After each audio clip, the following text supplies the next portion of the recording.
La anterior vez hemos hecho un recorrido acerca de lo que viene a ser los aspectos estructurales, sobre todo del tubo digestivo, la manera en que se organiza. Hemos hecho un recorrido por lo que es la histología del tubo digestivo, ¿no? Viendo todos sus componentes, y ahora ya vamos a empezar describiendo los mecanismos que utiliza el tubo digestivo para desarrollar su función, ¿no es cierto? Hemos dicho que la finalidad del tubo digestivo, o sea, en otras palabras, el fondo del tubo digestivo, del sistema digestivo, es garantizar a nuestro organismo la dotación de energía, ¿no es cierto? A través de los nutrientes, y nuestro organismo va a poder sintetizar ATP, sobre todo, para que podamos nosotros continuar con nuestro ciclo de vida, ¿no? Entonces, vamos a ver ahora los mecanismos que utiliza el tubo digestivo para llegar a este fin. Ya les había también mencionado en la anterior clase que va a utilizar 4 mecanismos básicos, ¿no? O sea, si se acuerdan ustedes del riñón, por ejemplo, el riñón utiliza también 4 mecanismos para poder desarrollar su función, ¿no es cierto? Lo que es filtración, reabsorción, secreción y excreción, ¿no? Ahora, lo que es el tubo digestivo, de la misma manera, ¿no?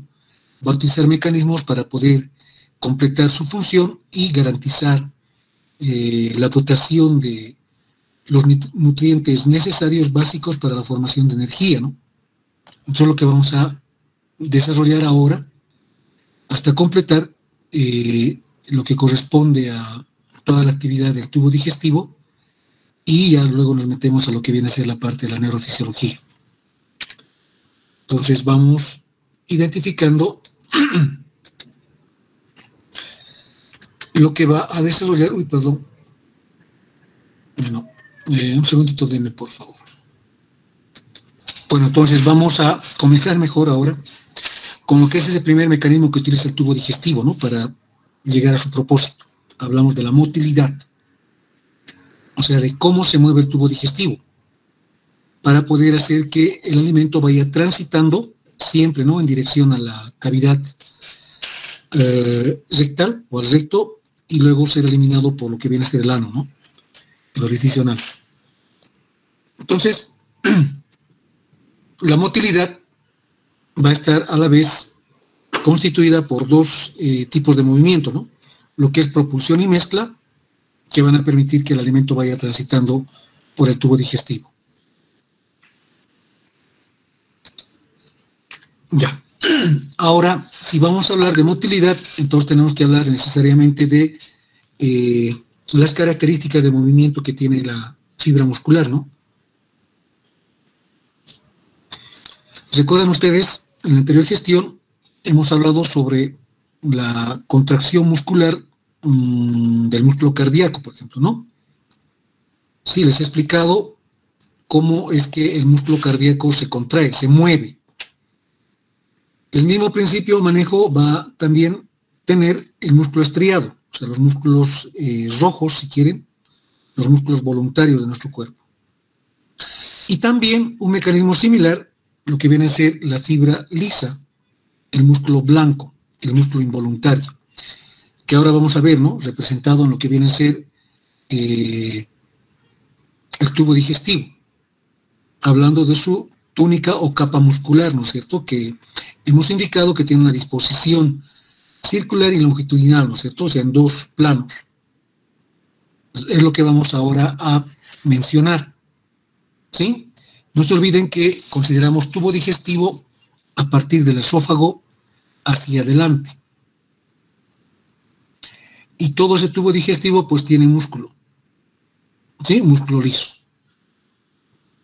Ahora, ¿qué características tiene este músculo liso? Es que va a estar conformado por una serie de fibras musculares largas, entre 200 a 500 micras, eso es importante, son largas, la verdad, esas fibras, ¿sí?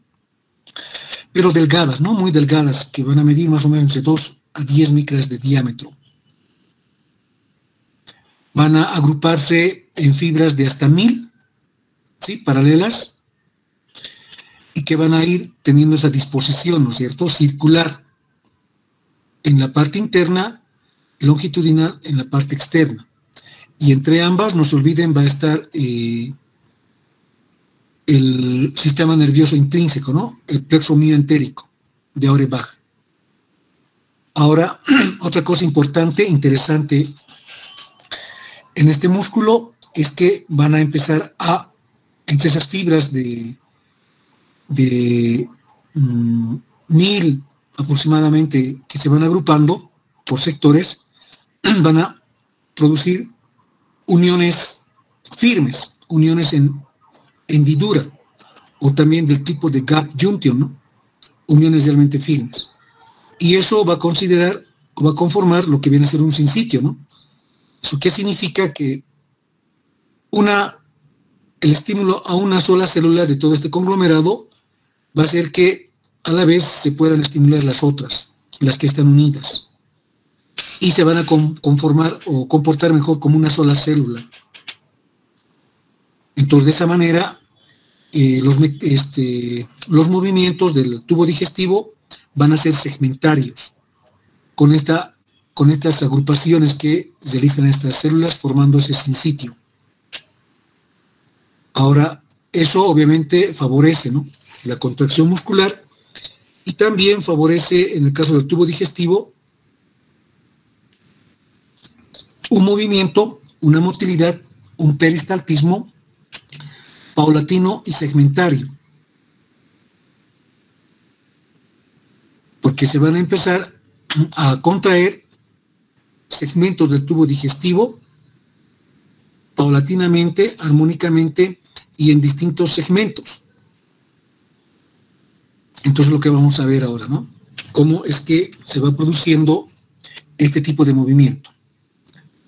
Se van a registrar en el músculo del tubo digestivo las denominadas ondas lentas, ¿sí?, que son ondas que van a preparar a la fibra muscular lisa para una contracción real, o sea, para una peristalsis real. Las ondas lentas mantiene al tubo digestivo algo así como en tono, o sea, listas para poder contraerse. No son todavía ondas de contracción como tal,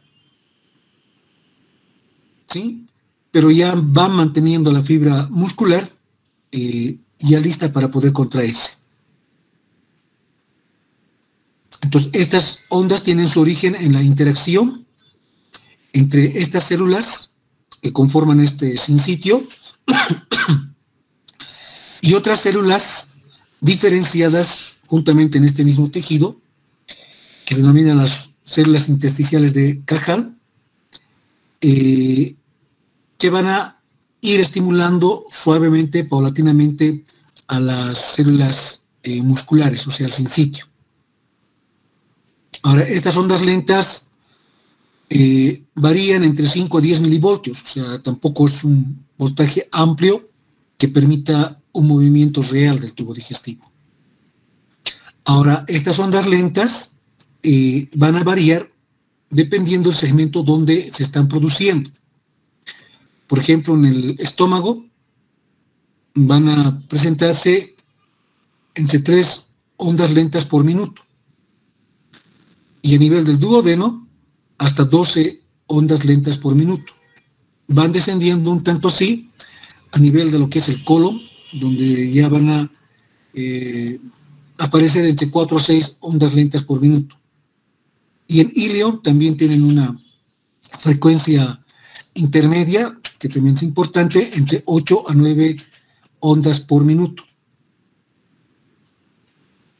Ahora, estas ondas lentas, como les decía, ¿no?, ya están predisponiendo, están haciendo que las fibras musculares reales ya puedan, en el momento en que reciban el estímulo, poder contraerse y con movimientos adecuados que puedan permitir el tránsito del alimento.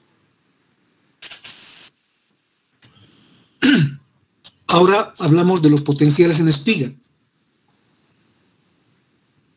Estos potenciales en espiga son los potenciales de acción como tal. O sea, en otras palabras, son el reflejo de la contracción del músculo liso que está siendo parte del tubo digestivo. Recuerdan, ¿no?, que la fibra muscular, cuando está no se está contrayendo, o sea, está en reposo, a eso también se denomina potencial de membrana, ¿no es cierto? O sea, no se está moviendo, en otras palabras, ¿sí? Entonces hace que la fibra muscular se mantenga relajada. Ahora, en el caso de las fibras musculares del tubo digestivo, el potencial de reposo alcanza más o menos un valor de menos 50 a menos 70 milivoltios. Y eso puede ir variando también por segmentos del tubo digestivo, pero cuando se está en ese voltaje, entonces la fibra muscular no se está moviendo. ¿Recuerdan, por ejemplo, de la fibra cardíaca, el potencial de reposo es de menos 90 milivoltios, ¿no? Menos 90, menos 80. Entonces, cuando la fibra está relajada. Entonces, miren, su potencial de reposo de la fibra muscular del tubo digestivo es menor. ¿Esto qué significa? Que un estímulo, ni siquiera muy importante, va a hacer que esta fibra se pueda contraer. Ahora, las espigas, como ustedes están viendo en la imagen, ¿no ven? La imagen de arriba, fíjense ese trazo de color verde, ¿no? Nos está mostrando la fibra muscular, primero en reposo, y luego con ondas, ¿sí?, que acabamos de mencionar, que no son ondas de despolarización, ¿no?, que están por debajo del umbral de excitación y que no alcanzan la despolarización de la membrana. ¿Está bien? Cuando ya se alcanza el umbral de excitación, ¿sí?, se rebasa esto y recién se van a producir las ondas de contracción, o sea, en otras palabras, la despolarización de la membrana. Y esas son las ondas en espiga, que van a reflejar en sí lo que viene a ser la contracción de la fibra muscular del tubo digestivo. Ahora, esas espigas van a tener una capacidad de durar entre 10 a 40 veces más que los potenciales de acción de las fibras nerviosas. Eso vamos a ver también cuando estemos desarrollando el sistema nervioso, cómo es que despolariza la fibra nerviosa, y vamos a ver cómo estas fibras perduran, o sea, tienen mayor duración que esos potenciales de acción de las neuronas. Y el tiempo en que duran estas ondas más o menos va de 10 a 20 milisegundos, un tiempo adecuado para poder producir una buena contracción y empezar a hacer que vaya desplazándose el contenido del tubo digestivo. Ahora, ¿cómo es que se van a producir estas ondas? Sobre todo por la interacción con el calcio. El calcio es importante para que se puedan mantener estas ondas por ese tiempo, ¿sí?, por esa frecuencia. Cuando hay interacción con los canales de calcio, esto difiere un poquito, ¿no?, de lo que vienen a ser las otras fibras musculares, porque en las otras fibras musculares no se olviden que sobre todo el sodio, el cloro van a tener una participación importante. Estamos hablando del músculo estriado, ¿no? Y en el caso del músculo cardíaco, también el calcio va a jugar un rol importante, si recuerdan ustedes, en la fase 2 de la despolarización de la membrana cardíaca, ¿no?, de la fibra cardíaca. En este caso, los canales de calcio son importantes para poder mantener esa frecuencia, esa intensidad de las contracciones en la fibra muscular del tubo digestivo. Van a tener un mecanismo de contracción que, bueno, si se recuerdan, les he explicado en la fibra cardíaca, donde no se olviden, ¿no ve? Hay un aparato contráctil de la fibra cardíaca que está condicionando lo que viene a ser la sarcómera, ¿no? O sea, la unidad funcional del músculo. Esa sarcómera no se olviden, ¿no es cierto?, que está conformado por miofibrillas, o sea, citoesqueleto organizado, que va a tener un mecanismo donde el calcio juega un rol importante porque en base a la concentración del calcio dentro del citosol es que se va a producir la contracción porque el calcio va a desplazar, ¿no es cierto?, a la molécula que se encarga de, ¿cómo es esto?, cesarse, va a decir, lo que viene a ser la interacción entre lo que es la actina y la miosina, ¿sí? Entonces va a hacer que se separe ese espacio y la interacción entre la actina y miosina va a hacer que se pueda contraer la fibra muscular del tubo digestivo, ¿no? Entonces, para eso el calcio más bien va a interactuar con otra proteína, la calmodulina, y esta a la vez va a permitir que se haga el acople entre actina y miosina y de esa manera se pueda producir la contracción del músculo liso del tubo digestivo. Y eso también es importante de conocer, ¿no es cierto?, porque acá hay una breve variación entre lo que viene a ser esa proteína intermediaria para la contracción de la fibra muscular. Ahora, las espigas tienen una frecuencia más o menos de 1 a 10 por segundo, así se van formando.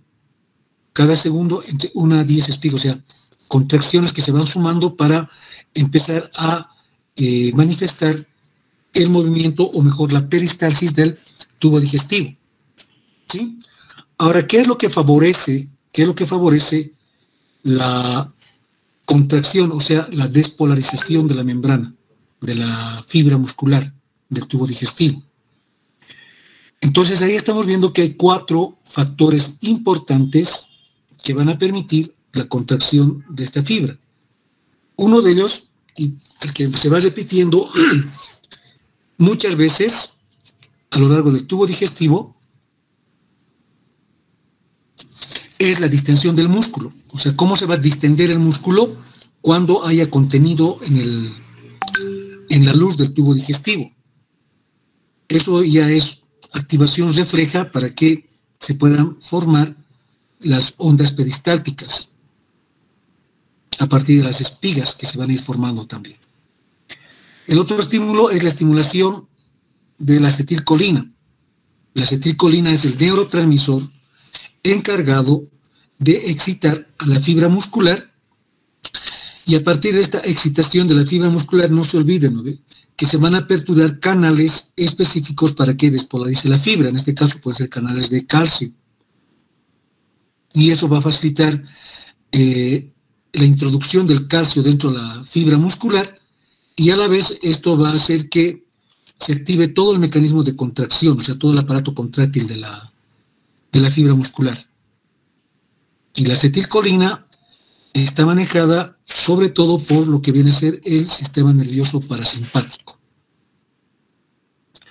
Otro de los factores que estimulan la despolarización, o sea, la contracción, es la estimulación por los nervios parasimpáticos, ¿no? Lo que estaba diciendo, a partir también de la actividad de la acetilcolina. También, y esto es algo importante, algo que también se diferencia un tanto así del músculo estriado, por ejemplo, es que para que se contraiga la fibra muscular del tubo digestivo, también van a existir hormonas locales, gastrointestinales, que van a permitir la contracción de la fibra cardíaca. ¿Sí? Entonces, muy interesante esta parte también porque, a ver, comparamos con la fibra muscular estriada. La fibra muscular estriada, para que haga que se contraiga el músculo, digamos el bíceps, yo quiero alzar, no sé, o los músculos del antebrazo, yo quiero alzar un vaso, quiero coger un vaso. Entonces llega la señal a las fibras musculares a partir de lo que es el sistema nervioso periférico, y estas fibras van a excitar a la fibra muscular, y se va a producir la contracción por la participación de la acetilcolina. O sea, la acetilcolina es importante en lo que es la contracción del músculo estriado. O sea, el músculo estriado responde básicamente a la acetilcolina, pero en el caso de las fibras musculares del tubo digestivo, no solo responden a la acetilcolina, sino que también van a responder a otros estímulos dados por hormonas locales que se van generando en el tubo digestivo. Eso también vamos a ver más adelante. Ya. Ahora, van a ver también otros estímulos que más bien van a tener un efecto contrario a lo que tiene el efecto de la despolarización, o sea, de la contracción como tal, sino más bien van a bloquear la contracción de la fibra cardíaca. En otras palabras, van a producir una hiperpolarización. Y si se produce una hiperpolarización, entre la fibra muscular ya no se va a poder contraer tan fácilmente, va a tener que haber un estímulo mayor para que se pueda producir la contracción. Entonces, el potencial de membrana o el potencial de reposo ya no va a estar en menos 40 o menos 60, sino que se va a convertir tal vez en un potencial de menos 80 o más. Eso se llama una hiperpolarización, ¿no es cierto? Y eso va a producir, por ejemplo, la noradrenalina o la adrenalina, que están manejadas principalmente por lo que viene a ser el sistema nervioso simpático. ¿Sí? Entonces, esta estimulación de las terminaciones simpáticas van a tener un efecto contrario al efecto que tiene la acetilcolina. O sea, ahí va un efecto antagónico de estimulación e inhibición. Si ustedes recuerdan, el sistema nervioso simpático es el estimulador, ¿no? El que generalmente estimula, y el parasimpático es el que inhibe. En el caso del tubo digestivo es al contrario.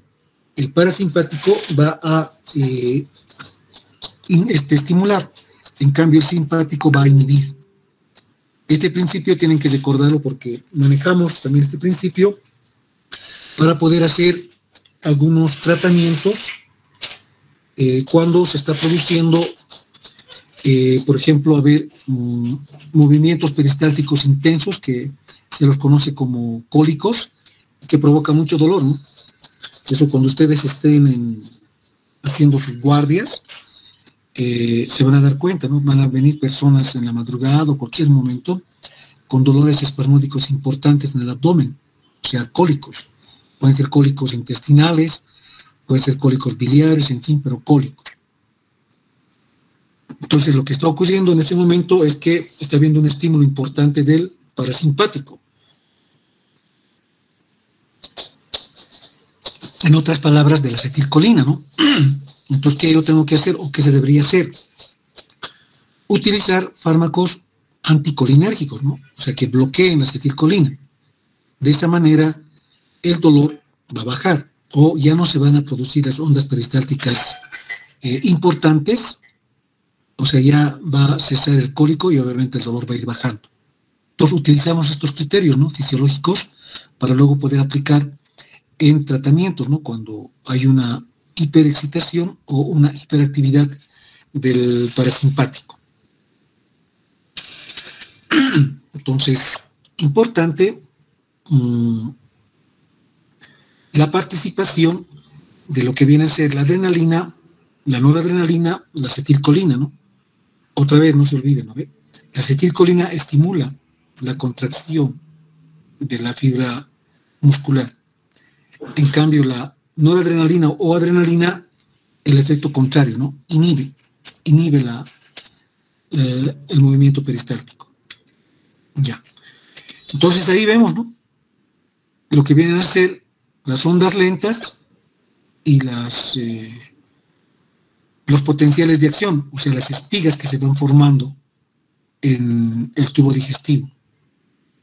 ¿Sí? Las ondas lentas, no se olviden que no son ondas de despolarización, pero que ya van preparando a la fibra muscular para que pueda despolarizarse.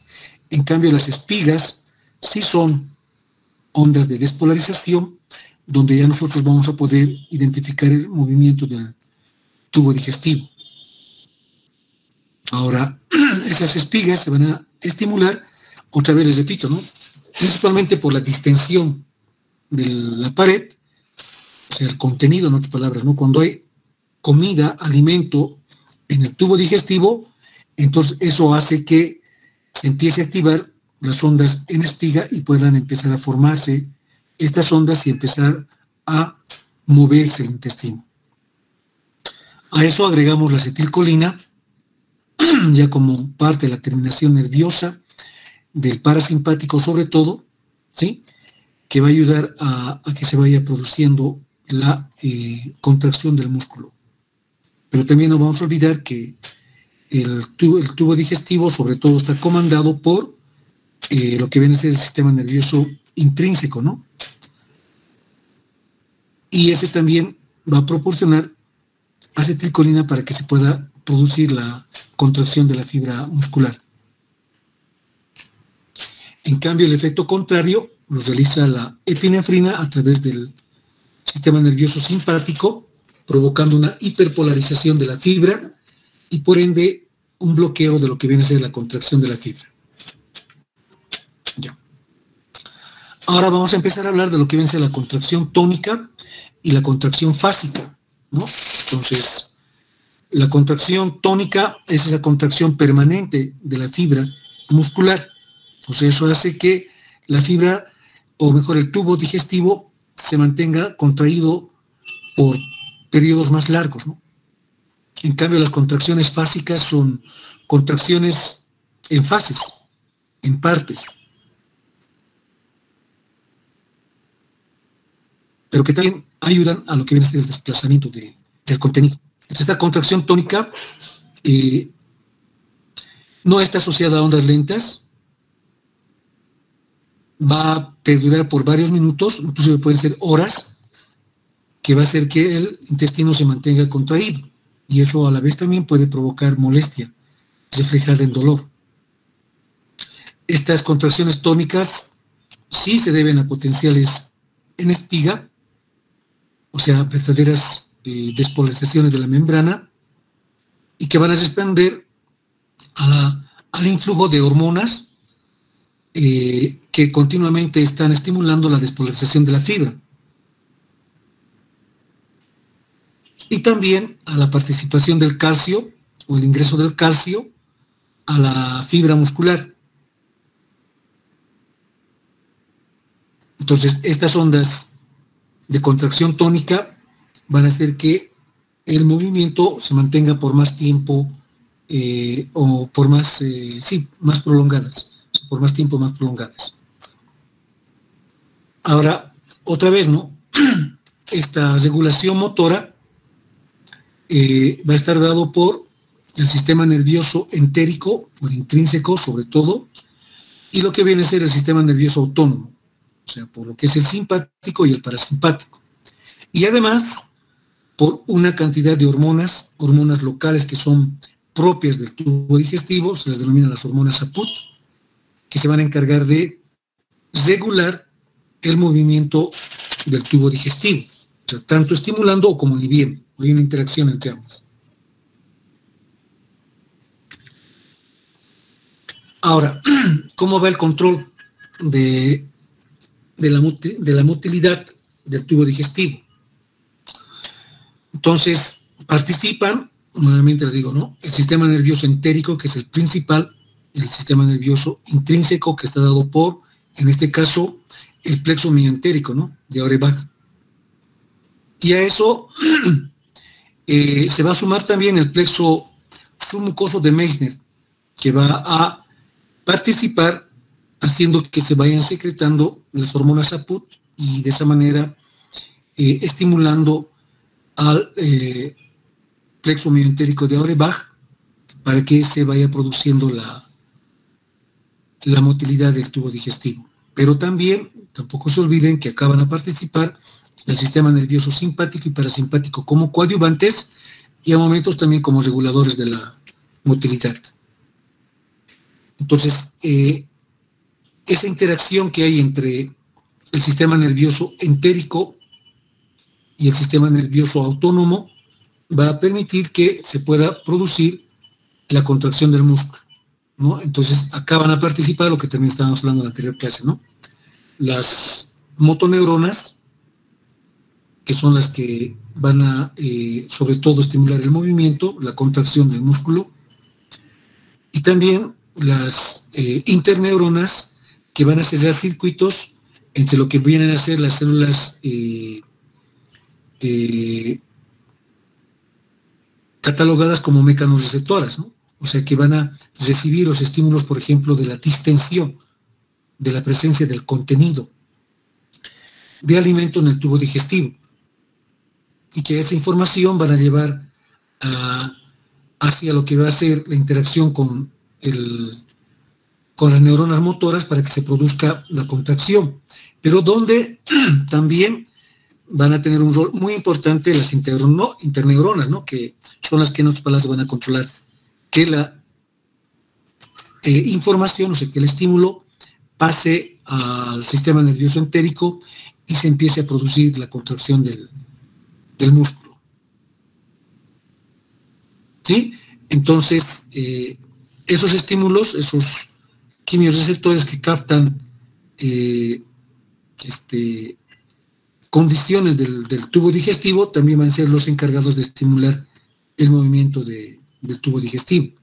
Estamos hablando del pH, ¿no? Si está ácido o alcalino. Estamos hablando de la osmolaridad del alimento, si está muy concentrado o no. Son factores que van a permitir o que van a ayudar para que se active el mecanismo contráctil y el tubo digestivo empiece a moverse.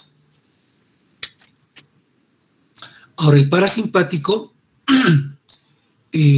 principalmente, como les decía, ¿no? Va a ser el que va a estimular la actividad contráctil del tubo digestivo. ¿Sí? Pero este parasimpático no actúa solo, es más, es secundario, ¿no? Primero tiene que estar el plexo mioentérico, que va a ser el que va a coordinar en sí la motilidad o el movimiento del tubo digestivo. Ahora, el parasimpático va a disponerse en dos bloques, se puede decir, en lo que va a ser la distribución de las fibras nerviosas hacia el tubo digestivo. Entonces vamos a diferenciar entre lo que es el parasimpático craneal y el parasimpático sacro. El parasimpático craneal, ambos ¿no? están sobre todo representados por el décimo par, ¿no? el nervio vago. Entonces, el parasimpático craneal se va a encargar de estimular desde el esófago, pasando por el estómago, yendo al páncreas, al intestino delgado y a la primera mitad del intestino grueso.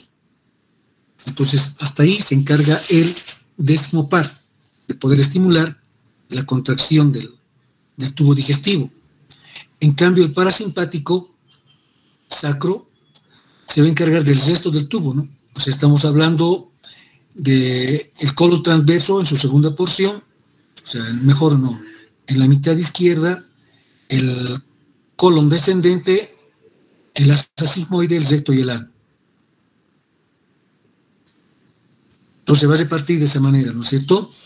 ¿Recuerdan cuál es el otro nano? Sí, vamos a llevar, pero por ejemplo el nervio, el décimo par, el vago, es el que va a comandar la parte de la inervación parasimpática, ¿no? Su otro nombre del vago es neumogástrico, ¿no? Está haciendo relación a la disposición de este nervio, ¿no? O sea, a su recorrido. Neumo es pulmón, gastro es, bueno, está relacionado con el tubo digestivo.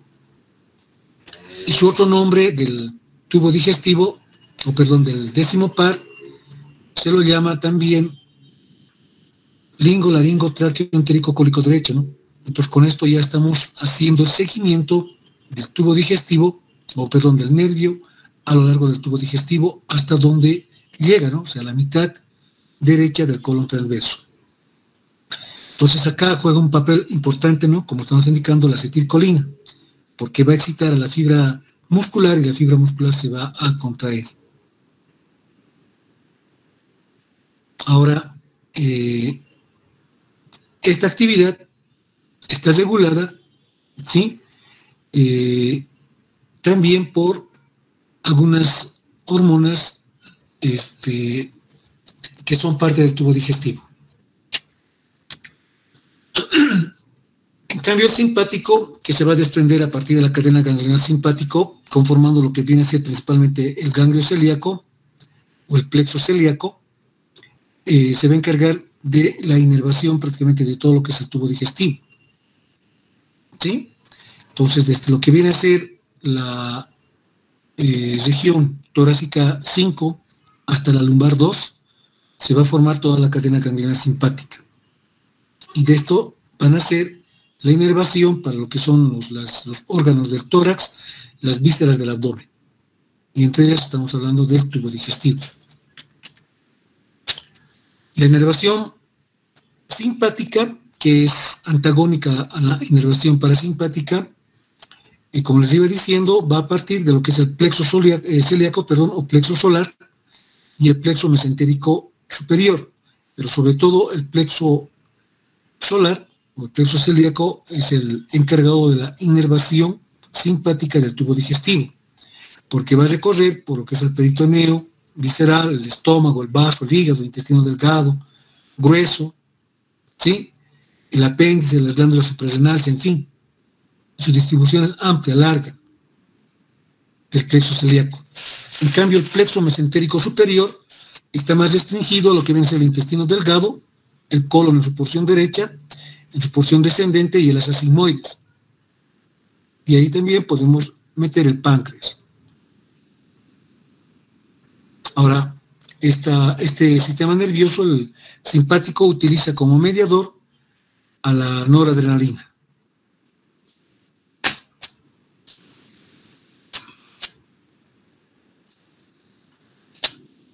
Y sobre todo, el sistema nervioso entérico se va a encargar de provocar, de regular la actividad motora del tubo digestivo. O sea, directamente va a conformar lo que es el plexo mioentérico de Auerbach, y a partir de eso va a empezar a regir, a controlar lo que es el peristaltismo o el movimiento del tubo digestivo. Ya. Ahora, vemos ahí lo que viene a ser como un resumen de lo que es la participación del plexo mioentérico, que es netamente motor, y del plexo submucoso, ¿no? Que además de ser motor, también es sensitivo y es secretor.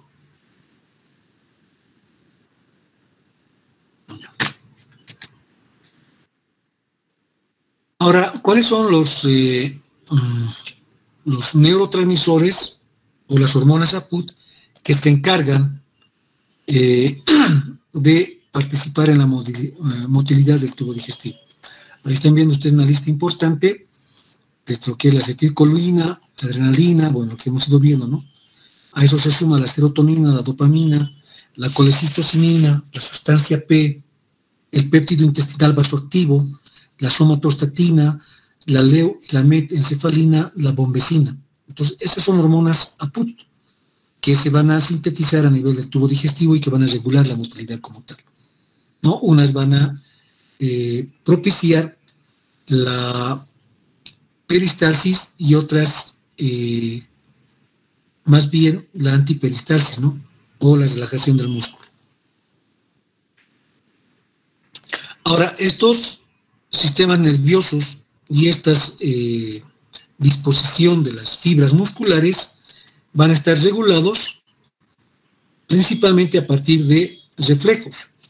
Vamos a identificar reflejos cortos y también se puede decir reflejos largos o reflejos duraderos.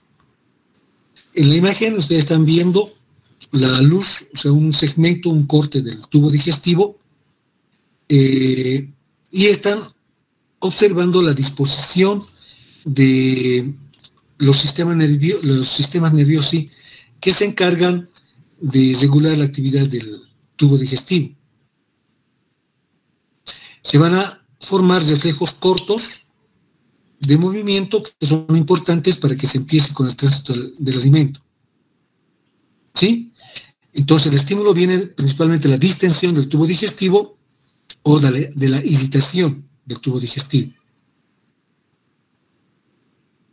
Ahora, estos estímulos van a interactuar con receptores específicos de las fibras musculares para que se active todo ese mecanismo contráctil de la fibra muscular. Además, van a tener distribuidos por el tubo digestivo receptores de concentración, receptores de presión, o sea, quimiorreceptores, mecanorreceptores. Y luego, una vez que estos receptores captan las variaciones, eso ya prácticamente es otro estímulo, para que luego se empiece a producir la contracción, se active todo lo que viene a ser el mecanismo contráctil de las células entéricas o de las células musculares, y ya se va a empezar a producir el movimiento del tubo digestivo. Y además va a haber una correlación luego con lo que viene a ser el sistema nervioso central, ¿sí? Para coordinar esta peristalsis.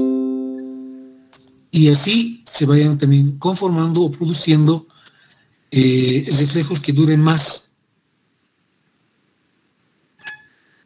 Entonces es muy importante este mecanismo de reflejo para identificar lo que viene a ser el movimiento del tubo digestivo. Ahora, como les decía, ¿no ve? El movimiento, la motilidad va a responder a una serie de reflejos, o sea, actos reflejos. Y un reflejo es la respuesta inmediata, o sea, no procesada, que va a activar el sistema nervioso para dar respuesta a un estímulo como tal. ¿Sí? Entonces, en un reflejo va a existir una vía aferente, o sea que partiendo de los receptores que se encuentran en el tubo digestivo, se dirigen hacia la médula espinal. Y en la médula espinal va a haber una integración entre lo que son las astas posteriores y anteriores, con la participación, sí, y muy importante, de las interneuronas, y se va a formar la onda de respuesta. O sea, se va a formar el mecanismo o más bien se va a estimular el mecanismo de contracción del músculo. Los que se integran a nivel local, o sea, en el sitio donde se está produciendo el estímulo, va a estar dado principalmente por los reflejos gastrointestinales o reflejos intrínsecos que van a permitir una contracción rápida, pronta, para ir tratando de eliminar esos estímulos, ¿no? Si son excitativos. Vamos a distinguir tres tipos de reflejos gastrointestinales, y esto es muy importante porque en base a esto es que se mueve el tubo digestivo, en base a estos tres tipos de reflejos. Van a haber reflejos integrados por el sistema entérico, y esto va a permitir que haya secreción del tubo digestivo, peristaltismo, lo que estamos hablando, ¿no? Contracciones de mezcla y efectos de inhibición local. Luego tenemos los reflejos que van a unir segmentos, ¿no? Que van, por ejemplo, del intestino a los ganglios linfáticos, simpáticos de la cadena ganglionar, de los ganglios prevertebrales, y van a regresar al tubo digestivo, formando así un arco reflejo. Estos reflejos son el reflejo gastrocólico, enterogástrico y cólico ileal. Entonces, de esa manera, en un momento u otro, pueden estimularse cada segmento utilizando uno de los reflejos que les acabo de mencionar. Ahora hay otros reflejos que conectan, ¿no?, el intestino a la médula, o también pueden conectar al tronco encefálico. Estos reflejos van a provocar dolor, o también, por ejemplo, si hay el deseo de la defecación, bueno, la defecación, que también es otro reflejo. Entonces los reflejos gastrointestinales no se olviden, ¿no? Son reflejos que integran entre los ganglios prevertebrales y todo el circuito o el arco que se va a formar. Estos reflejos van a ser el reflejo enterogástrico, enterocólico y cólico iliar. Ahora, por ejemplo, ¿no? Si nosotros empezamos a comer y pasamos el alimento hacia el siguiente segmento, que viene a ser la faringe, y luego el esófago, pues paulatinamente se va a ir llenando el estómago de ácido clorhídrico.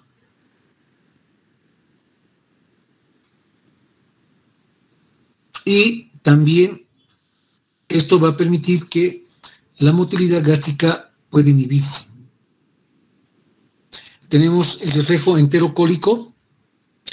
Entonces, acá se va a estimular el intestino delgado con una conexión hacia el colon. Y esto va a hacer que se estimule la evacuación. O sea, antes de que el alimento se encuentre en el colon, o mejor, en la ampolla rectal, estos reflejos ya van a empezar a preparar a nuestro organismo para que pueda evacuar. Luego tenemos el cólico ileal, que es una conexión entre el colon a ilion terminal. Y esta activación va a hacer que se inhiba la evacuación. Tenemos luego los reflejos que se integran en la médula como tal. ¿Sí? Y también dentro de estos reflejos que se integran en la médula destaca mucho el reflejo de la defecación, que vamos a hablar en una de las prácticas. Y también reflejos dolorosos que inhiben la totalidad de la actividad gastrointestinal. Entonces, es así como el intestino, el tubo digestivo, va a empezar a moverse gracias a la actividad refleja. Si alguna vez a ustedes les ha pasado, no sé, el hecho de que comen y ya quieren ir al baño, es porque se está viendo la actividad de estos reflejos. No es porque la comida en tiempo real, en el momento, se pueda digerir y luego se pueda eliminar. No, para eso más o menos se van a completar 24 días. Pero gracias a estos reflejos, la actividad puede continuar. Ya. Ahora, hemos indicado, ¿no?, que hay una particularidad de la fibra muscular lisa del tubo digestivo, en el sentido de que la fibra muscular del intestino va a responder a la actividad de una serie de hormonas locales, o sea, lo que les dije, ¿no?, las hormonas APUT, que se van a encargar, de controlar la actividad motora del tubo digestivo. Hablamos de la colecistocinina, la secretina, el péptido inhibidor gástrico, la motilina, el péptido inhibidor vasoactivo, incluida la sustancia P.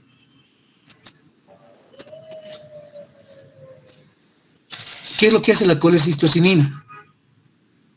Primero, estas células, esta hormona va a ser secretado por las células I, que se encuentran en la mucosa del duodeno y del yeyuno. Ahora, ¿qué es lo que hace la colecistoquinina? Potencia la motilidad de la vesícula biliar. Entonces, cuando es mucho, te va a producir un cólico biliar. Inhibe de forma moderada la contracción gástrica, eso para que no se siga vaciando el contenido del estómago. Y también la colecistoquinina va a retrasar el vaciamiento gástrico, eso facilitando la digestión a nivel del duodeno. Esto facilita también la digestión de grasas, porque las grasas tienen una manera distinta de digerirse y lleva más tiempo. Vamos con la motilina, ¿no? La motilina es secretada por las células M, o sea, tanto las células M como las células I se las conoce como células APUT. Ahora, secreta la motilina principalmente en la primera porción del estómago, del colon y del duodeno, sobre todo. Y más cuando no hemos desayunado, estamos en ayuno. Ahora, la motilina se se va a secretar cuando uno está ayunando, cuando no desayuna. ¿Qué hace la motilina? Aumenta la motilidad gastrointestinal. Entonces, al aumentar esa actividad motora, nos puede llevar luego a otras alteraciones, ¿no?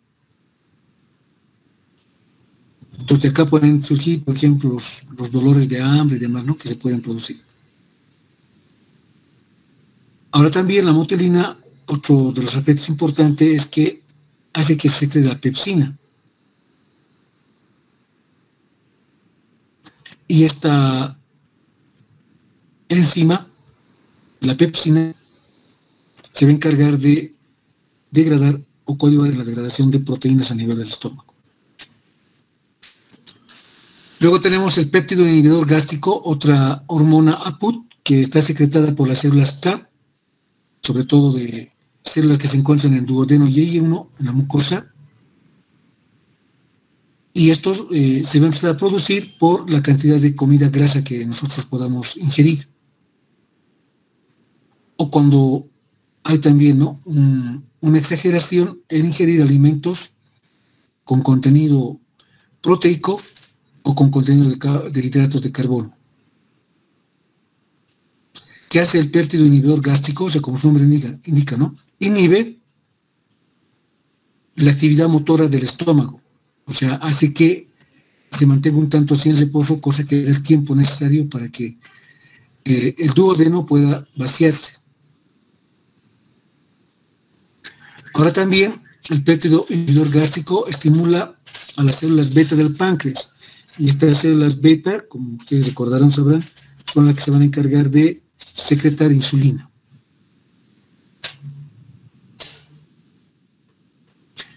Nos vamos a la secretina, otra hormona PUR. Esta secretina es liberada, sintetizada por las células S, sobre todo del duodeno. Ya. Ahora, ¿qué va a hacer la secretina? Algo importante, va a estimular la secreción de bicarbonato a nivel del páncreas, cosa que pueda alcalinizar el efecto ácido que llega del estómago hacia el duodeno. También la secretina va a ayudar un tantito a que el tubo digestivo pueda moverse, pero de forma leve, no como los otros estímulos. Y bueno, pues vamos a identificar una cantidad de neurotransmisores que están viendo ustedes ahí en la pantalla y que vamos a volverlos a utilizar cuando estamos hablando de la neurofisiología. Ya. Entonces, ya identificando cómo se mueve el tubo digestivo y qué características tiene esa motilidad, ahora vamos a empezar a ver esa motilidad como tal con ciertas características también del segmento que está produciendo sus movimientos. Ahora, estos movimientos son el movimiento de propulsión y el movimiento de mezcla.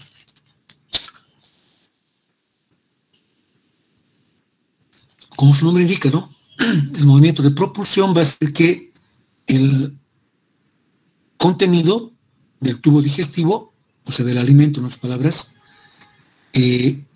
tenga una tendencia a dirigirse en dirección hacia el ano. En cambio, los mecanismos de mezcla se van a producir porque se van a dar también ondas segmentarias que hacen que haya un peristaltismo y un retroperistaltismo. O sea, el movimiento va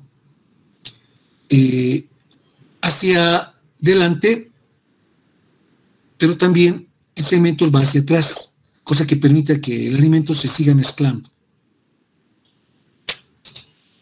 Entonces es lo que vamos a ver ahora, ¿no? Los movimientos de propulsión, de peristalsis.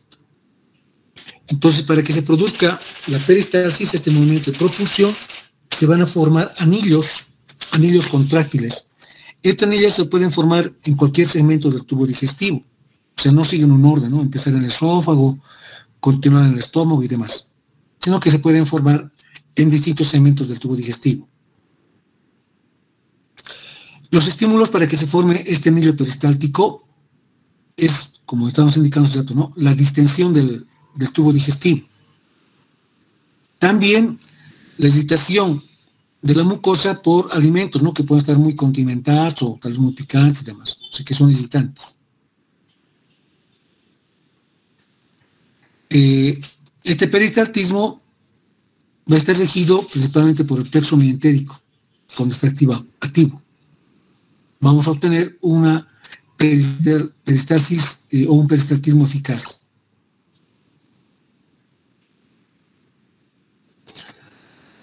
Ahora, de esta manera va a empezar a producirse la contracción paulatina de lo que es los distintos segmentos del tubo digestivo.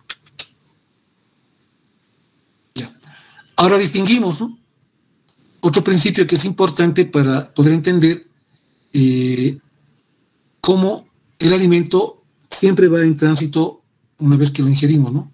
Va en tránsito a lo que viene a ser el segmento terminal del tubo digestivo, y no en sentido contrario, ¿no? Una vez que se inicia la onda contráctil, el anillo contráctil va a tener esa tendencia de llevar en dirección anal todo el contenido.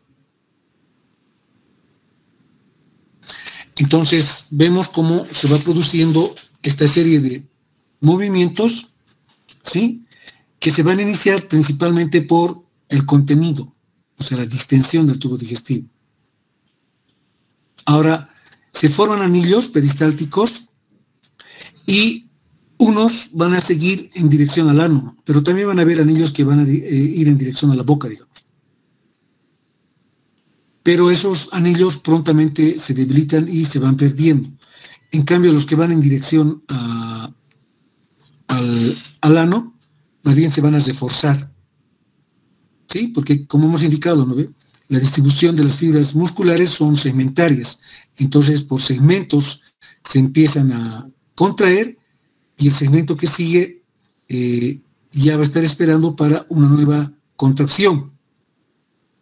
A eso se denomina también relajación receptiva, que va a facilitar la propulsión de los alimentos hacia el ano.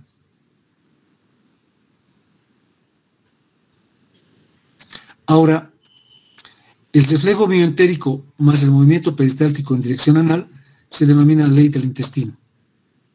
Entonces eso quiere decir que el tubo digestivo se va a mover a través de reflejos y siempre en una dirección, ¿no?, hacia el ano. Porque las ondas que se forman en sentido contrario van a seguirse un trayecto corto y se van a debilitar y ya no van a poder continuar. Ya. Ahora vemos los movimientos de mezcla, que son movimientos de segmentación, ¿no? Como su nombre indica, ¿no?, estos movimientos lo que permiten es que el alimento, que probablemente no se ha mezclado bien con las secreciones, entonces puedan hacerlo, porque acá se van a dar segmentaciones que van a permitir poder mezclar los contenidos en los distintos segmentos del tubo digestivo. Acá se van a contraer distintos segmentos en el tubo digestivo y van a empezar a conformar una especie de salchicha, ¿no es cierto?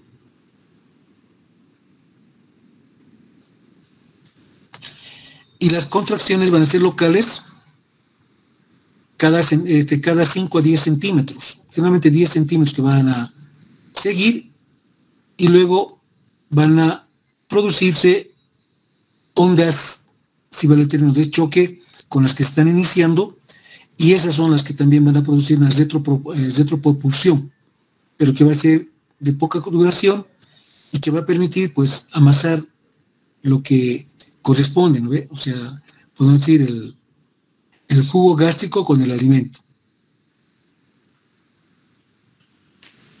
Ya. Estos movimientos de mezcla, pues, se van a poder formar en cualquier segmento del tubo digestivo, ¿no? O sea, pueden formarse en el estómago, en en uno de los segmentos, por ejemplo, puede ser el cardias, en fin, y a lo largo también de lo que viene a ser el resto del tubo digestivo. Estamos hablando de yeyuno, ilion, colon y demás. Ahora, estos movimientos cobran mayor fuerza, ¿sí?, a nivel de los esfínteres que se encuentran también en el recorrido del tubo digestivo, ¿no? Estos esfínteres lo que hacen es impedir, ¿no?, que el alimento vaya avanzando y más bien vayan produciendo mezclas con el alimento que está en dirección hacia ese anillo.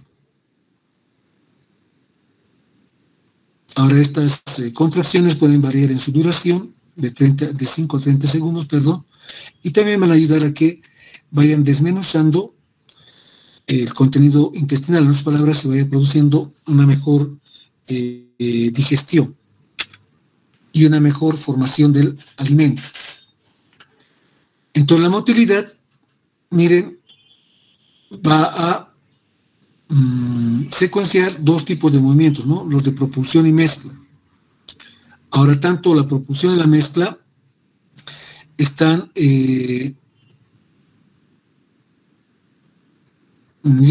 están siendo estimulados por lo que es la colecistocinina, la secretina y el péptido inhibidor gástrico.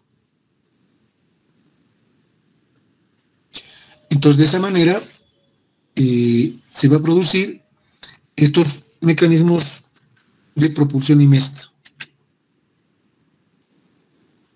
Ahora, toda la propulsión va a iniciarse a partir de la ingestión de los alimentos, ¿no? Entonces, uno va a tener hambre o apetito y van a empezar a estimular esto, el movimiento en este caso hablamos de los músculos de la cavidad oral, y al tránsito del alimento va a empezar a como que dibujar la activación de reflejos que van a permitir el paso del alimento de la cavidad oral hasta el estómago prácticamente. Y acá, pues, para que se produzca la ingestión, van a haber dos condiciones, ¿no? O hambre o apetito.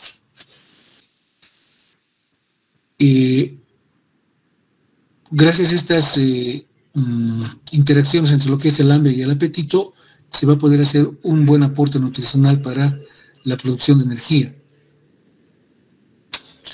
Ahora, ¿qué es hambre, no? Es el deseo de querer comer, porque hay una necesidad prácticamente de comer. ¿Qué es apetito? Es la inclinación al alimento que yo deseo comer. Entonces, esa es la diferencia, ¿no?, entre hambre y apetito. Ya. Entonces, la cavidad oral ya se convierte en el primer segmento importante para empezar a procesar el alimento, recibir y luego empezar a procesar el alimento. Todo lo que corresponde a la cavidad oral, o sea, sus paredes, incluso un poco más allá, van a estar relacionados con lo que va a ser el tránsito del alimento, la digestión del alimento, desde la cavidad oral. Entonces, para que exista en la masticación, que es un reflejo también, van a participar los dientes, sobre todo los incisivos, que van a permitir el corte, el fraccionamiento del alimento, con una fuerza más o menos de 25 kilogramos.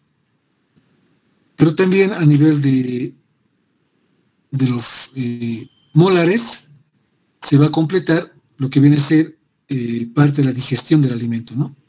Entonces, a nivel de los molares, con una fuerza entre 25 kilos a 100 kilos, es que se va a empezar como que a moler el alimento. Ya. Ahora, como esto es un reflejo, entonces todos los reflejos, ¿no es cierto?, van a tener una tendencia, todos, de formar una vía aferente, una vía eferente y un centro regulador de ese reflejo. Por ejemplo, en el caso de la masticación, el quinto par, o sea, el trigémino, se encuentra o se hace cargo, de hacer la parte de la vía eferente, o sea, la vía de salida. tronco del encéfalo, los núcleos masticatorios, la estimulación, áreas hipotalámicas, la amígdala, parte de lo que es el diencéfalo, las áreas sensitivas del gusto, van a participar en lo que viene a ser los mecanismos de propulsión y mezcla a nivel de la cavidad oral. ¿Sí? Entonces, en el reflejo masticatorio se activan por una serie de elementos que van a permitir que se vaya formando primero el bolo alimenticio con la participación de la saliva, ¿sí? Con la participación de los músculos de la masticación. Entonces, ese bolo alimenticio se va a empezar a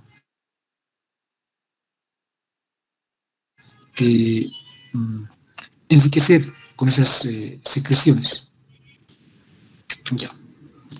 Luego viene la deglución. Estos aspectos, puntos, vamos a tratarlos como práctica. Esto yo luego les voy a indicar. La deglución, que es importante, también fundamental para poder estar vivos, ¿no? Si hay personas que no pueden deglutir, entonces puede haber una seria complicación al momento de su alimentación. Ahora, la deglución pues se convierte entonces en una función importante, indispensable, vital, ¿sí? Para que el individuo pueda vivir. Ahora, ¿cómo se va a dar? Pues a través de una serie de músculos que van a participar, estímulos a los músculos, el bolo alimenticio, ¿sí? Y también la integridad de la vía respiratoria.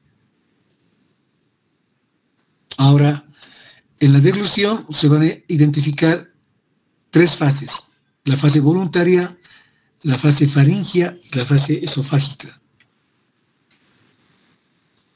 Ahora, para poder masticar, ¿sí? Para poder realizar este reflejo de la deglución mejor, van a participar distintos segmentos de lo que es el sistema digestivo, ¿no? Hablamos de la cavidad oral, de la faringe, la laringe y el esófago. Esos son los órganos que están relacionados con la deglución, ¿sí? Entonces acá van a participar también una serie de músculos, inclusive músculos que no están relacionados precisamente con lo que es el sistema digestivo. Pero su aporte también es importante, ¿no? Entonces, estos músculos de la respiración también van a permitir que el bolo alimenticio vaya hacia el siguiente segmento para que luego pueda continuar su avance el bolo alimenticio. Ahora, para la deglución también van a participar alrededor de 30 músculos, ¿no es cierto? Al margen de lo que estamos hablando, ¿no? Los músculos masticatorios, ¿sí? Van a estar metidos ahí 6 pares craneales. Es bien importante, ¿no? La deglución. Entre ellos, el quinto par, el séptimo par, el noveno par, el onceavo par y el doceavo par. Entonces acá la actividad es netamente de los pares craneales, ¿no? O sea, donde están correlacionando los pares craneales esta deglución. Ahora, la deglución también se puede valorar, ¿no? En los recién nacidos, por ejemplo. Porque desde la 8ª semana de gestación ya prácticamente se empieza a presentar la deglución, ¿no? O sea, hay evidencia que cuando el bebé está formándose, deglute el líquido amniótico. Ahora, si es que hubiese alguna lesión de alguno de los segmentos que están relacionados con la deglución, entonces ya habría problemas muy importantes de alimentación de la persona, ¿no? Este reflejo de la deglución es un reflejo de vida que se comprueba, y ustedes van a comprobar también, cuando se está haciendo la atención del recién nacido, ¿no? El recién nacido de forma instintiva va en busca del seno materno, ¿no? Una vez que haya el seno materno, entonces empieza a producir la succión. Y si es que esto no estuviera activo en el recién nacido, entonces el recién nacido se puede morir porque no podría alimentarse. Eso ocurre eventualmente con algunos recién nacidos. Ya. Más o menos, durante el día se producen entre 600 a 1000 degluciones. Es increíble, ¿no? Tanta cantidad, o sea, tampoco se come tantas veces, ¿no? Sino que se va formando saliva y paulatinamente se la va deglutiendo. Ahora, los niños no tienen la deglución como de los adultos, por lo que entonces los niños van a tener la tendencia a deglutir menos.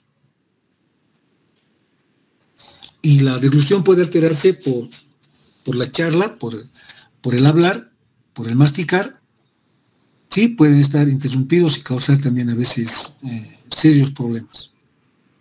Ahora, la deglución se va a llevar a cabo en 3 fases. La fase voluntaria oral y las otras 2 fases que son involuntarias, o sea, la segunda fase que es la fase faríngea y la tercera fase que es la fase esofágica. Ahora, todo este mecanismo lo vamos a desarrollar en una de las prácticas. ¿Listo? Cuando ustedes estén hablando y vamos a ir complementando esos criterios de la deglución. Son muy interesantes, son cosas muy interesantes que van ocurriendo en la primera fase, en la fase voluntaria, ¿sí? Y sobre todo en la segunda fase, cómo se va armando todo esto, este proceso de la deglución. Ya. Entonces, de ahí, de forma general, les dejo lo que viene a ser la fase oral, ¿sí? Donde se va a producir la masticación del alimento, la formación del bolo y la propulsión de ese alimento, donde va a haber también la participación de la lengua. Ahora, para que se produzca esta primera fase, de la fase oral, se requiere que el sistema nervioso esté en buenas condiciones, el cerebro esté en buenas condiciones, ¿sí? Y también los nervios craneales, desde el quinto, el séptimo y el 10º par craneal. O sea, hablamos del trigémino, del facial y del hipogloso mayor.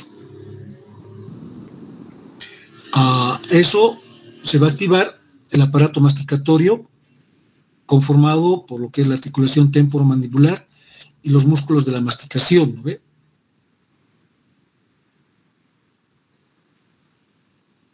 Bueno, entonces cuando esta primera fase igual se queda interrumpido por algún hecho, puede ser traumático o no, entonces también, ¿no? La vida va a perder su calidad y la persona puede inclusive comprometer esa calidad de vida. Y ya, entonces seguimos con la fase oral, donde se va a dar la fase preparatoria y la fase propulsiva, ¿no?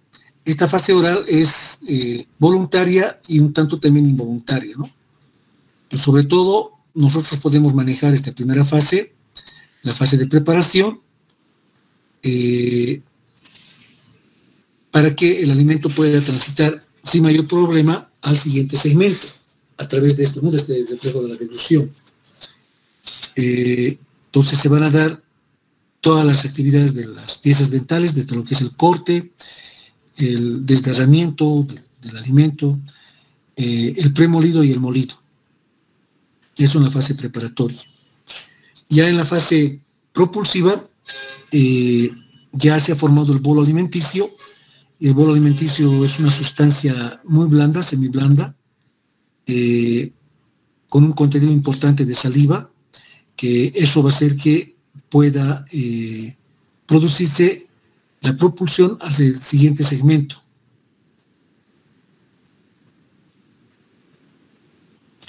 Y luego entramos a la segunda fase, la fase faríngea.